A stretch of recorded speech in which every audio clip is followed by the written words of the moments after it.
A renúncia sem amor pode produzir o que de mal no indivíduo? O indivíduo que pratica atos de renúncia sem a consciência do amor. Sem a consciência do amor. Normalmente, ou vem amargura quando o cara renuncia sem amor, mas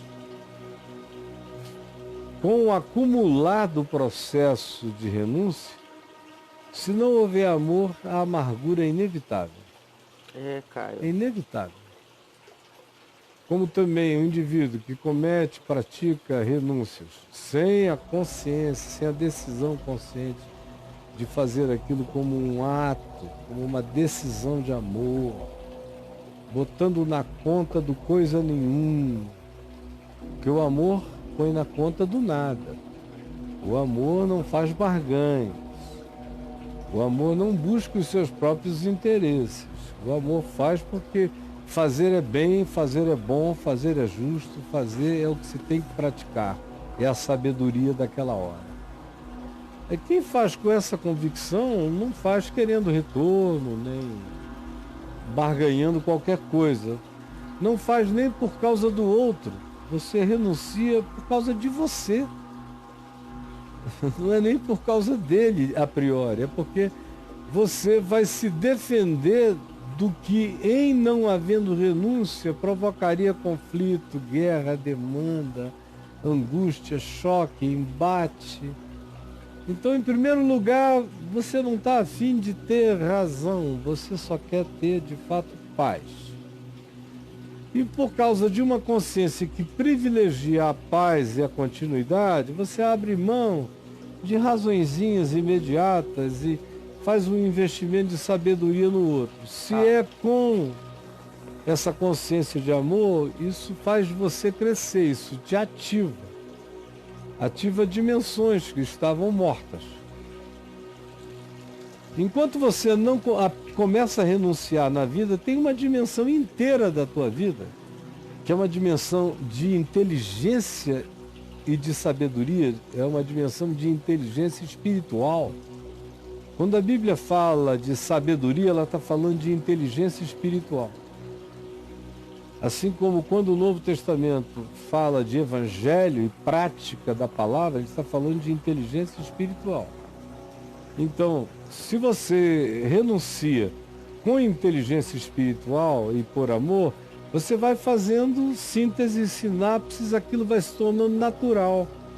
Vai se tornando cada vez menos um esforço primeiro, um exercício. À medida em que você vai praticando, aquilo vai se transformando num modo de ver, num modo de ser proativo na vida. Já é fazendo a renúncia do que não seja vida. Você não renuncia o que é vida. O que é vida, só porque o outro quer a tua vida, você dá a sua vida, não é assim. Mas você renuncia naquilo que, não sendo vida nem essência, pode se transformar todavia num tema de morte, de guerra, de separação e de conflito. Então, o espírito, a inteligência espiritual te ensina a abrir mão de todas as tolices e na existência. Muito pouca coisa não é bobagem, o resto tudo é bobagem. O pessoal vai para litígio conjugal por bobagem, sai no tapa por bobagem, matam por bobagem, tudo é bobagem. Tudo é idiotice. Raramente eu vejo alguém numa situação que eu diga, meu Deus, esse cara quase não tinha alternativa, ou aparentemente nem tinha. É um drama real. Real, né? Mas na maioria das vezes as pessoas estão fazendo barbaridades porque são só animais com inteligência funcional, mas não tem nenhuma inteligência espiritual, não tem nenhum amor pela sabedoria. Só se agarram aos seus direitos mesquinhos e perversos e vão para briga, vão para o tapa, vão para o cacete, vão para tudo. Então,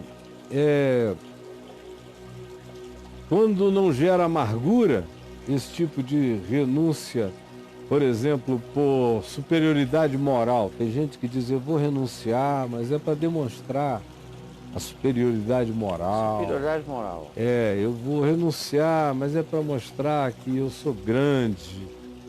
Que eu tô além Eu disso. estou além dessas bobagens.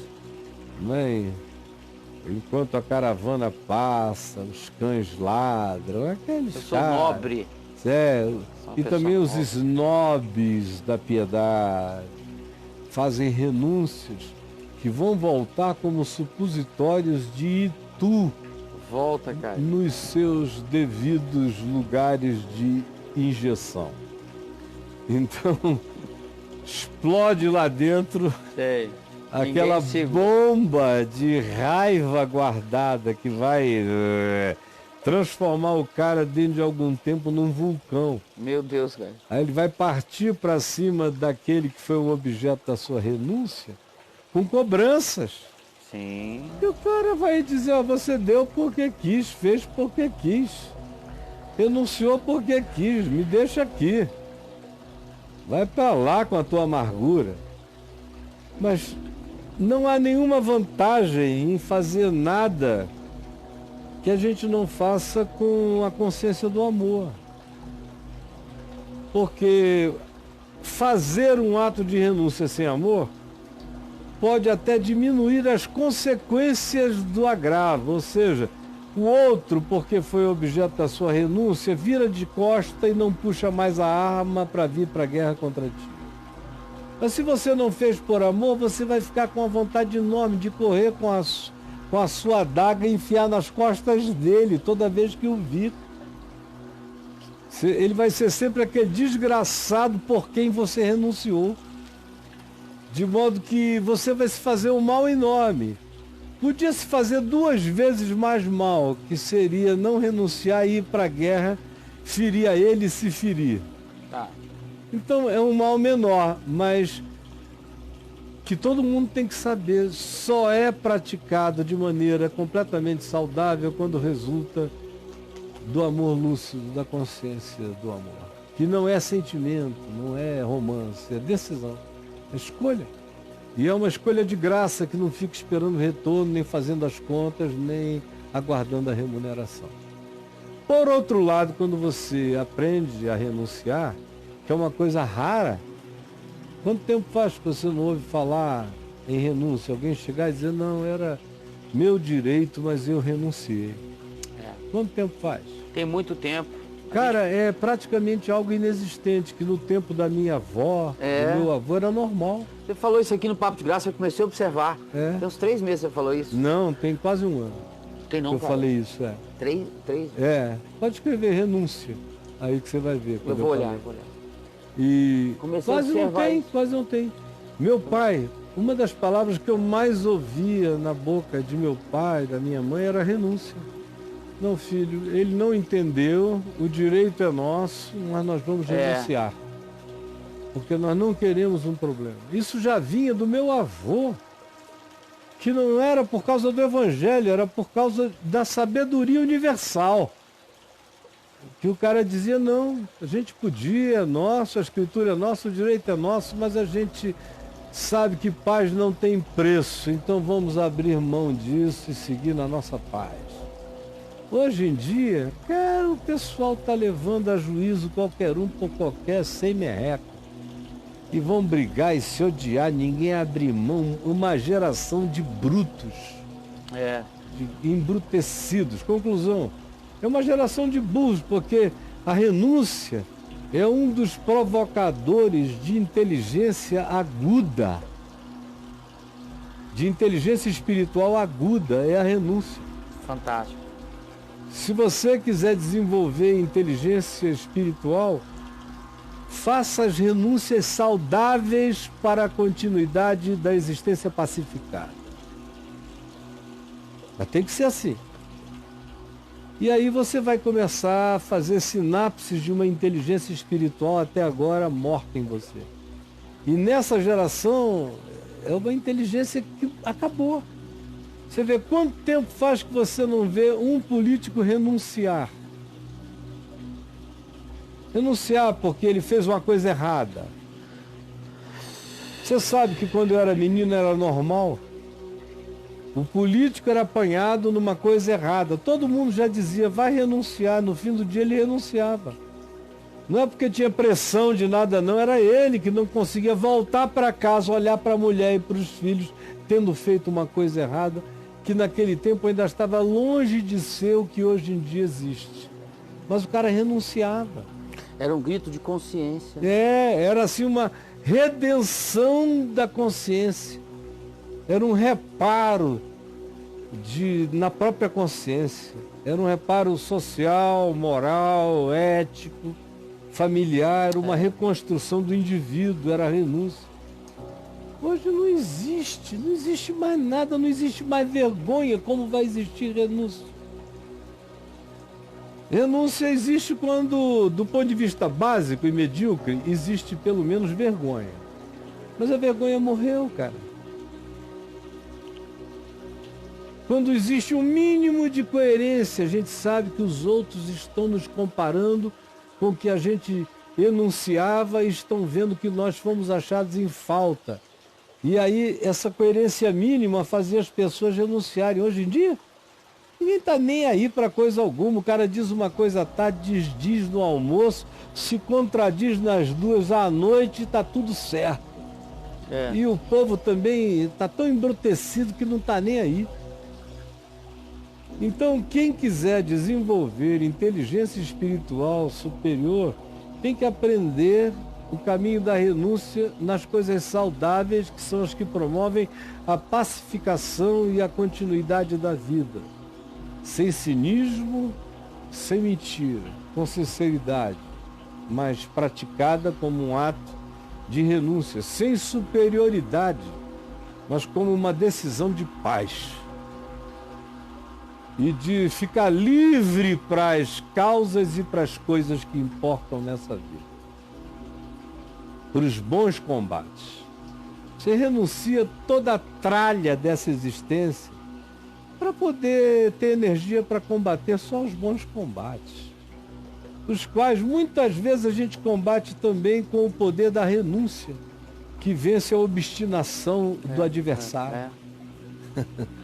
Ai, meu Deus! Caio, a renúncia é poder. É poder enorme. É poder. É aquele cara que você não tem onde pegar, é aquele que vai escolher sempre o que é melhor para a vida e não o que você propõe como tesouro, valor ou motivo de conflito.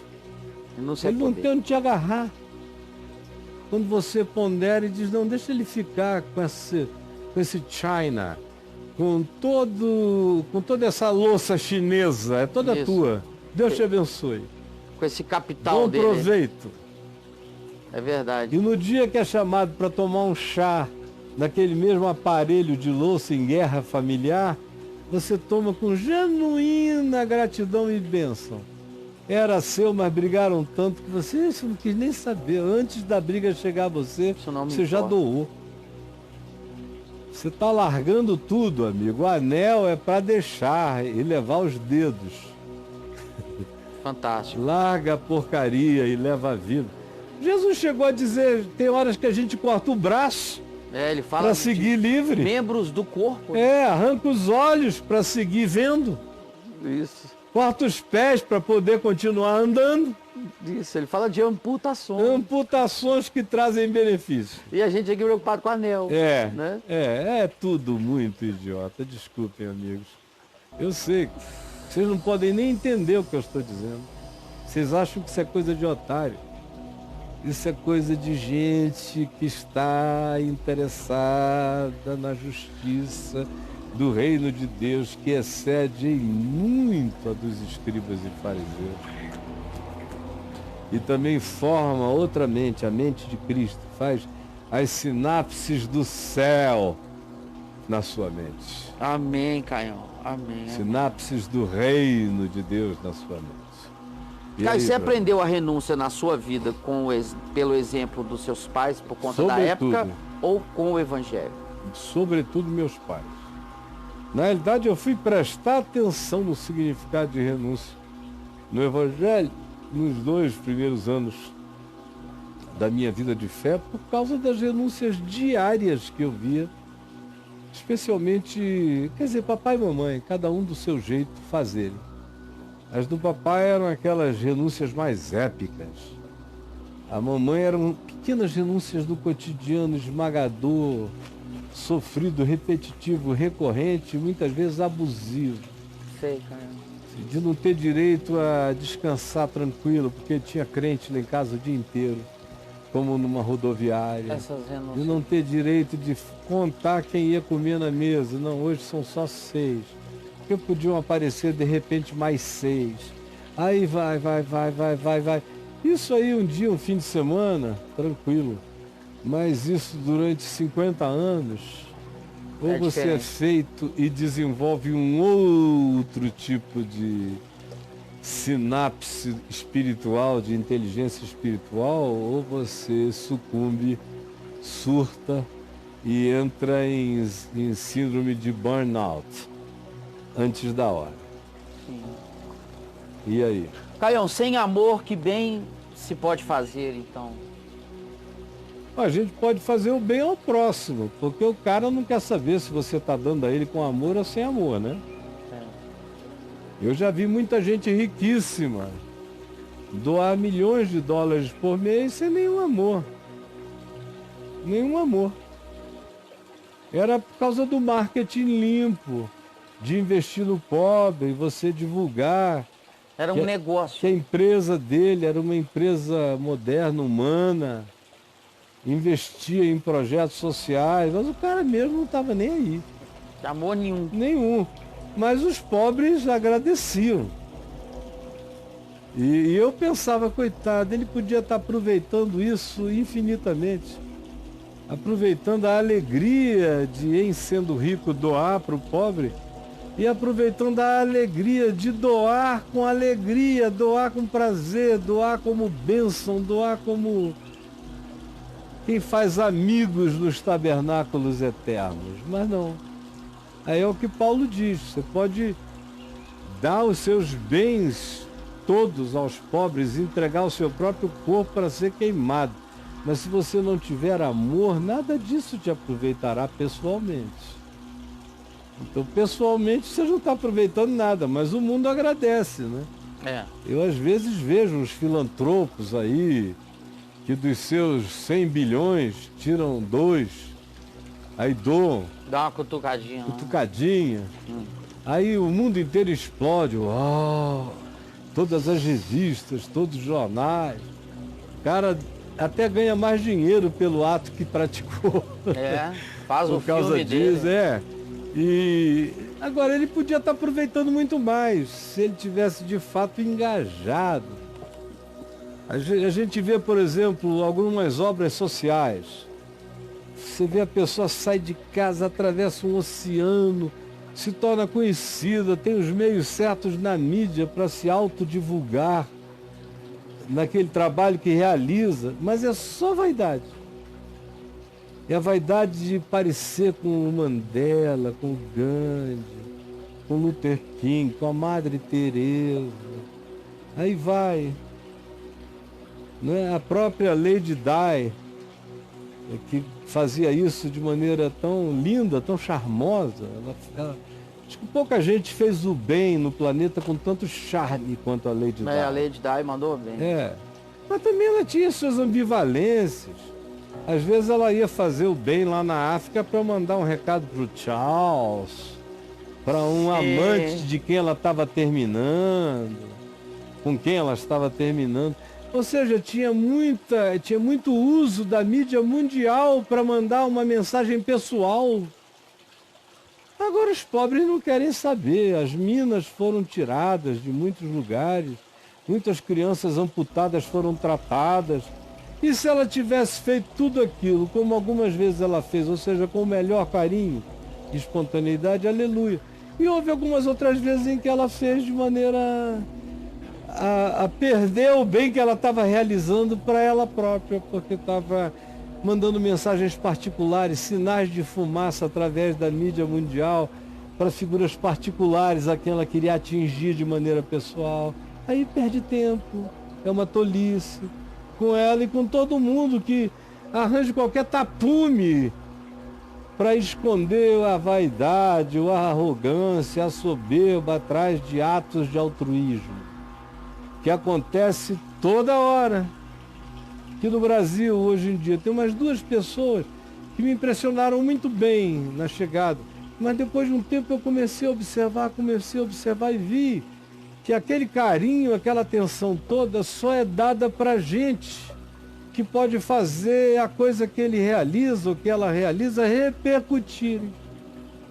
Mas se for uma pessoa simples que queira conversar sobre o assunto, não tem agenda, não tem interesse da parte deles, não tem nada. Aí eu falei, bom, então eles agora vão ter um pouco mais de dificuldade para conversar comigo, até eles aprenderem a ter mais facilidades para conversar com os outros. Então, é uma pedagogia. Porque quando um cara vem em nome do bem, supostamente fazer o bem e vira um babaca, é a pior coisa que pode acontecer. É você esconder a sua babaquice atrás de qualquer que seja o tapume de bondade, ou de voluntariedade, ou de altruísmo, ou de solidariedade, ou de gregariedade, ou do que você queira, em sendo bom.